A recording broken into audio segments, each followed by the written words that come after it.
নেত্রকোনা ৪ আসনে বিএনপি থেকে মনোনয়নপ্রাপ্ত ২ বারের সংসদ সদস্য সাবেক স্বরাষ্ট্র প্রতিমন্ত্রী মোহাম্মদ লুৎফুজ্জামান বাবর এর মুক্তির দাবিতে নেত্রকোনায় বিক্ষোভ সমাবেশ অনুষ্ঠিত হয়েছে।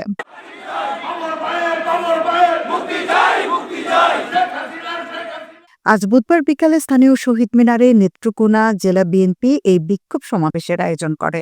নেত্রকোনা জেলা বিএনপির আহ্বায়ক বিশিষ্ট অর্থোপেডিক চিকিৎসক অধ্যাপক ডাক্তার মোহাম্মদ আনোয়ারুল হকের সভাপতিত্বে যুগ্ম আহ্বায়ক তাজিজুল ইসলাম ফারাজ, সুজাত ও এস এম মনিরুজ্জামান দুদুর সঞ্চালনায় বিক্ষোভ সমাবেশে বক্তব্য রাখেন জেলা বিএনপির সদস্য সচিব, কেন্দ্রীয় বিএনপির কার্যনির্বাহী সদস্য ডক্টর মোহাম্মদ রফিকুল ইসলাম হিলালি, জেলা বিএনপির সাবেক সভাপতি, সাবেক সংসদ সদস্য বীর মুক্তিযোদ্ধা আশরাক উদ্দিন খান সহ বিভিন্ন উপজেলা থেকে আগত বিএনপির সভাপতি ও আহ্বায়ক এবং সদস্য সচিববৃন্দ।